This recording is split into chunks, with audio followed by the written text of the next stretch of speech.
Meacham's Road and a little bit about the Old Spanish Trail.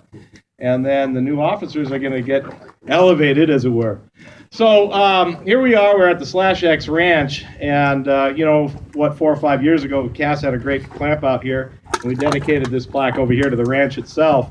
But now we're back again. We're looking not so much at the ranch, although there is some information about the earlier period of the ranch's time in your histories.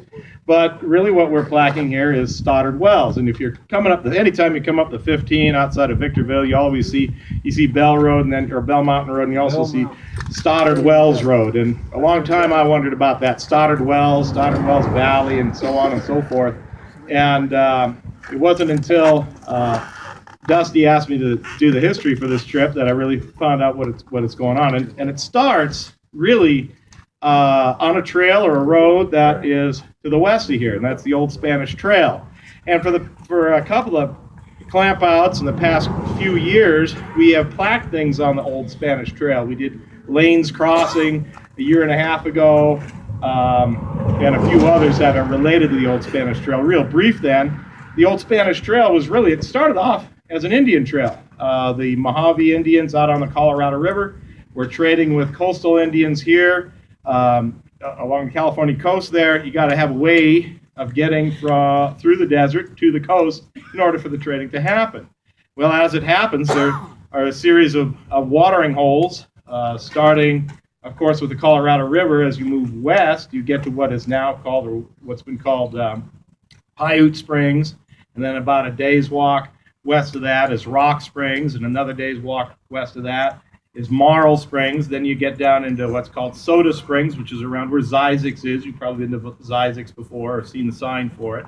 And as you continue west, then you get into Afton Canyon, where the Mojave River really sinks down into the sands of the Mojave Desert there. But as you continue west through Afton Canyon, you get a more and more reliable water source till it comes all the way down through what's now Barstow, of course, and then through what we plaqued a couple years ago, Lanes Crossing, Victorville, and then you can take off over Cajon Pass and down into the San Bernardino Valley there and off to the coast. And the Native Americans, the Mojave Indians, they'd cross back and forth. Sometimes it would take them as little as about 4 or 5 days to make this crossing. They would just go all day long. They were a pretty tough group of guys.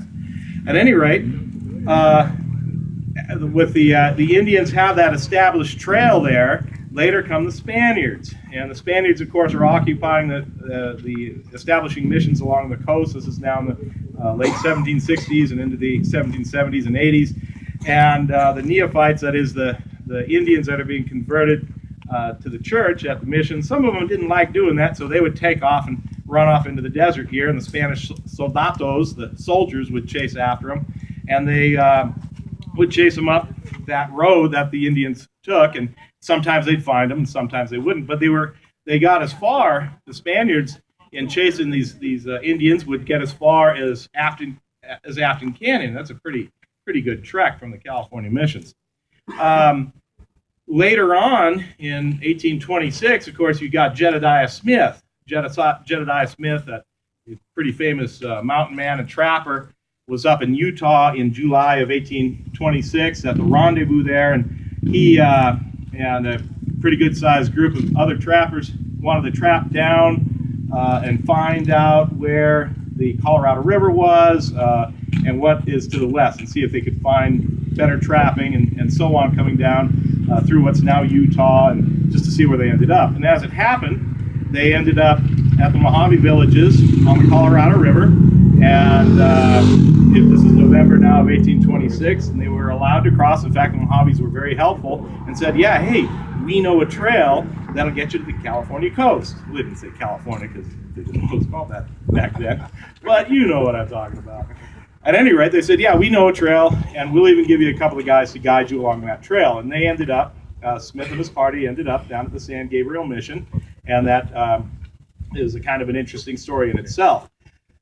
In 1827, he did the trip again, only this time the Mojaves weren't so nice. They let half of his party cross the river and then attack the other half, because some other white trappers earlier in the year had come up and had attacked the Mojaves, and because Mojaves, a white person's a white person's a white person, and so they kind of made payback on that.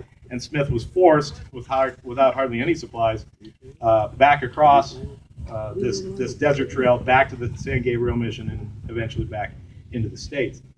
Later, the trail, though, would be established as a horse trading route. The Spaniards would bring horses and mules along the Spanish Trail through the Cajon Pass and then down along the Mojave River, out along what we now know as the Mojave Road, and eventually, out along to the forks of the road here, and eventually get up northeast up into what's now Utah, and then come back down again southeast into New Mexico, where they would trade all these horses and mules for blankets and other woolen goods and bring that caravan back again. That was quite a trade going on there for quite a few years. Now, when the gold rush occurs in 1848, you get more and more travelers, more and more folks coming from the States, coming here to California, many of them coming across the old Spanish Trail, including